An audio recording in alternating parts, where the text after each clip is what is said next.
নমস্কার বন্ধুরা, কেমন আছেন সবাই? আশা করি সবাই খুব ভালো আছেন।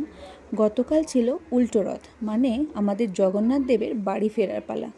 আর আমাদের জগন্নাথ দেব বাড়িতে ফিরবেন আর আমরা আনন্দ করব না, এটা কি হয়?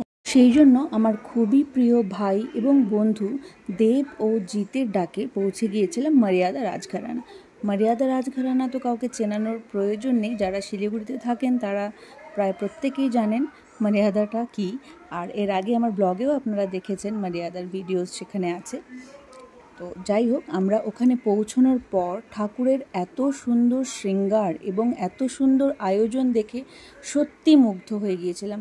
এত সুন্দর করে সাজানো হয়েছে জগন্নাথ দেবকে, তার প্রসাদের এত সুন্দর আয়োজন, খুব ভালো লাগছিল দেখে। ভীষণ গুণী কিন্তু আমার এই দুই ভাই।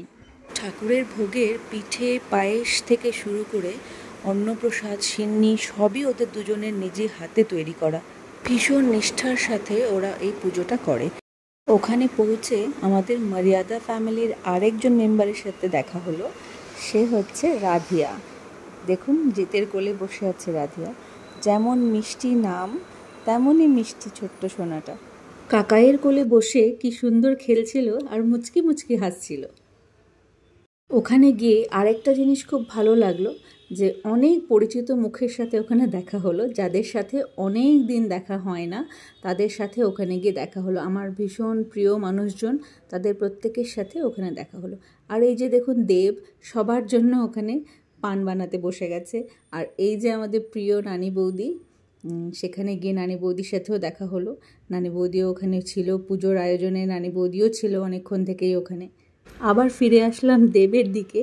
দেব কিন্তু আমাকে বলছিল যে ওর এই ট্যালেন্টটা যাতে আমি কাউকে না দেখাই। তো যখন আমাকে না করেছে, সেটা তো আমি একটু বেশি করে করবই, তো সেই জন্য ওর ট্যালেন্টটা আমি দেখিয়েই দিলাম আপনাদেরকে, যে ও সব দিক থেকে ট্যালেন্টেড। এবার আমাদের প্রসাদ খাওয়ার পর্ব চলছে। এই যে দেখছেন লাল বেনারসি পরা যে সুন্দর করে মিষ্টি মেয়েটি, সে হচ্ছে সুষমা, মানে আমাদের দেবের ওয়াইফ।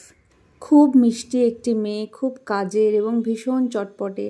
অতিথি আপ্যায়ন করা, সবাইকে প্রসাদ দেওয়া এবং কিছু কিছু রান্নাও নাকি সুষমাই করেছে। এই যে দেখুন, এতক্ষণ যে দেবের ট্যালেন্ট আপনাদের দেখালাম, এবার জিৎ উঠে পড়ে লাগলো আমারও ট্যালেন্টটা দেখাতে হবে। শুধু দেব কেন, আমিও তো পারি এটা করতে। এই জন্য ও এখন বসে গেছে পান বানাতে।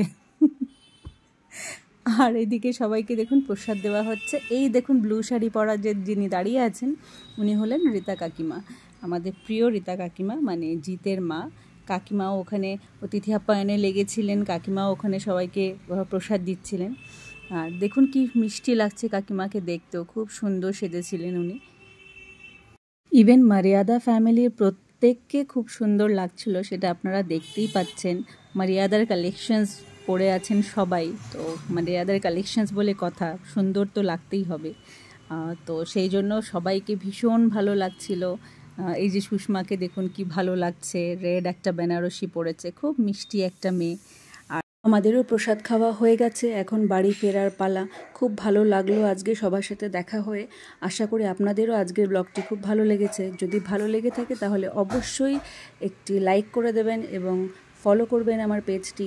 সবাই খুব ভালো থাকবেন। আবার আসবো নেক্সট ডে নতুন একটি কোনো ব্লগ নিয়ে। ততক্ষণ পর্যন্ত সবাই খুব ভালো থাকবেন। Thank you so much, bye by.